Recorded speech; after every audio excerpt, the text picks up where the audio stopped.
Hi everyone, good morning. কেমন আছো সবাই? আশা করছি সবাই খুব ভালো আছো, আমিও ভালো আছি। তো এখন 11টা বাজে, আমার সমস্ত কাজ সারা হয়ে গিয়েছে এবং বাজার থেকে ঘুরেও চলে এসেছি। তো এখন রান্না করব। আর আজকের একটু সোনারপুরে যাওয়ার আছে পিসি শাশুড়ির বাড়িতে। তো পিসিমার প্রচণ্ড শরীর খারাপ, তো বিকেলের পড়াটা ছুটি দিয়েছি। আমি বিকেলে যাব তার জন্য। তো তোমরা দেখতে থাকো আমি কি কি করি আজ সারাদিন। খাওয়া দাওয়া কমপ্লিট করে একটু রেস্ট নিয়ে নিয়েছিলাম এবং তারপর আমি রেডি হয়ে নিচ্ছিলাম। প্রায় তখন 3টে বাজে আর মা অলরেডি কাছাকাছি চলেই এসেছে। মা এসে সোনারপুরে দাঁড়াবে এবং আমি যাব, গেলে দুজনে মিট করে তারপরেই পিসিমার বাড়িতে যাব। তো তার জন্য আমিও রেডি হয়ে নিচ্ছি।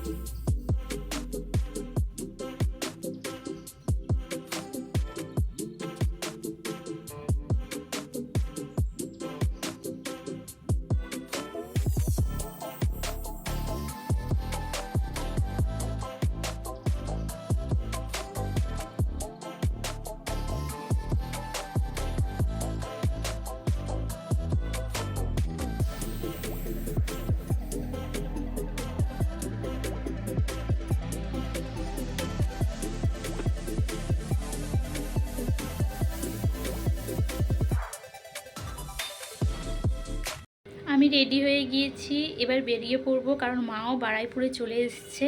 আমার এখান থেকে তো আধা ঘন্টা টাইম লেগেই যাবে, তার জন্য আমি এখন বেরিয়ে পড়বো।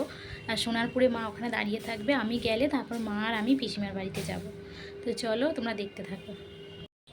এখানে সোনারপুরের অটোতে আমি উঠে গিয়েছি এবং মাও দেখো ওখানে ওয়েট করছে আমার জন্য। মার সাথে দেখা হয়ে গিয়েছে, এবার দুজনে একসঙ্গে আমরা যাব পিসিমার বাড়িতে। এই যে মার সাথে আমার দেখা হয়েছে, মা এখানে বলছিল যে তোর জন্যই দেরি হয়েছে, কারণ মা অনেকক্ষণ আগে এসে দাঁড়িয়েছিল আমার জন্য। তারপরে আমরা দেখো লাইনটা ক্রস করে 4 নম্বর প্ল্যাটফর্মের কাছে যাচ্ছিলাম, মানে ওই দিক থেকেই আমাদের টোটো ধরে পিসিমার বাড়িতে যেতে হবে। তো দুজনে লাইনটা ক্রস করে নিচ্ছি।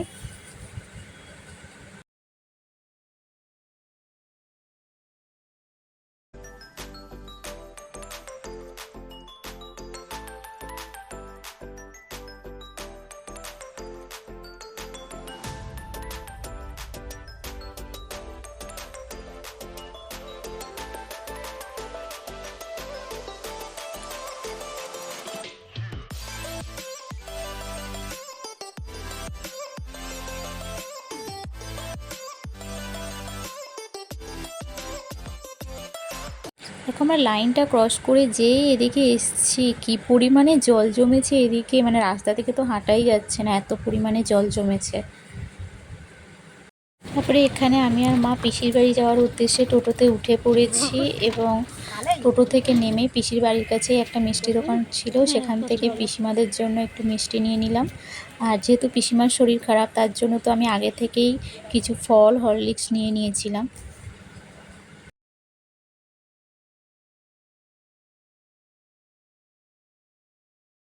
এই যে ফাইনালি আমরা পিসিমার বাড়িতে চলে এসেছি।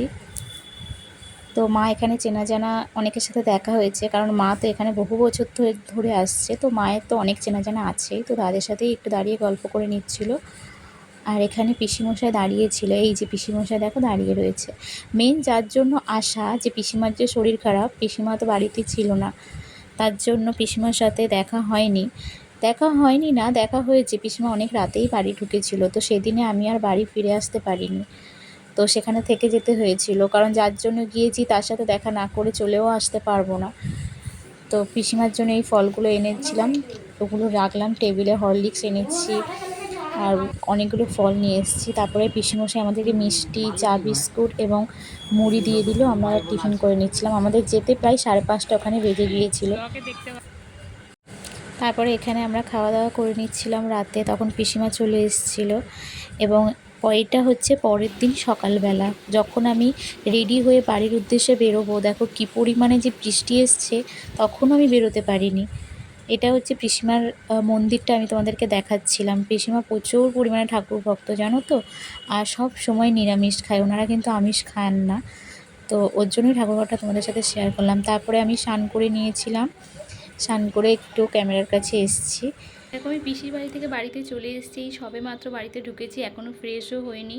আমি ফ্রেশ হয়ে নেব এবং পড়ানো আছে রাতে এবং পড়াতেও চলে যাব। তার আগে বাড়িতে একটু পুজো দিয়ে নেব, তারপরে যাব। চলো আমি ফ্রেশ হয়ে আবার দেখা করছি তোমাদের সাথে। ফ্রেশ হয়ে নিয়েছি এবং বাড়িতে পুজোও দিয়ে নিয়েছি, এবার বেরিয়ে যাব। আমার পড়ানো তো 7টায়, এখন 6:30 বাজে। এখন আমি মায়ের বাড়ি যাব, একটু দরকার আছে। মায়ের বাড়ি থেকে তারপরে আমি পড়াতে যাব ওখানে। তো চলো মায়ের বাড়িতে গিয়ে দেখা হচ্ছে আবার। আমার জন্য? ও বাবা, থ্যাংক ইউ। কি বললি? আমি পড়িয়ে বাড়িতে চলে এসেছি, ভাতও বসিয়ে দিয়েছি। আর আসার সময় একটু চিকেন নিয়ে এসেছিলাম, তোমাদের সুরজিৎ বললো যে একটু চিকেন রান্না করতে, তো তার জন্য আসার সময় নিয়ে চলে এসেছি। এখানে আমি সব কেটে জোগাড়ও করে নিয়েছি, এবার রান্নাটা বসিয়ে দেবো। এখানে ভাতও বসিয়ে দিয়েছি, ভাত হচ্ছে। এখানে সব মাংস সব কেটে নিয়েছি, আর এখানে মাংস ধুয়েও রেডি করে নিয়েছি। এবার জাস্ট মাংসটা করে নেব। আমি আলুটা আগে ভেজে তুলে নেব।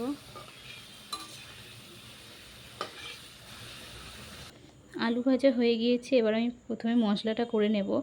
এর আগে যতবারই আমি চিকেন করেছি ততবারই আমি আগে থেকে ম্যারিনেট করে রেখে দিয়ে তারপরে করেছি।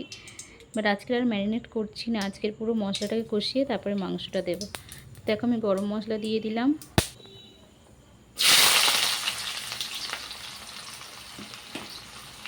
পেঁয়াজগুলো দিয়ে দিচ্ছি।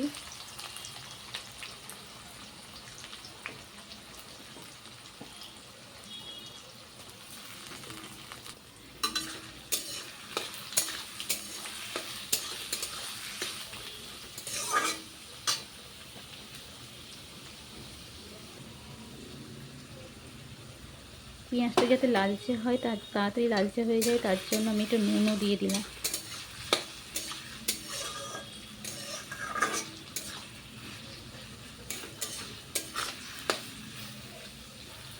পেঁয়াজটা ব্রাউন কালার হয়ে গিয়েছে, আমি বাকি সব মশলাগুলো দেবো এবার।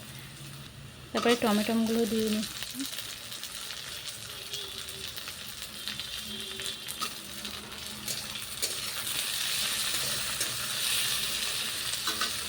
এবার আদা রসুনগুলো দিয়ে নিচ্ছি।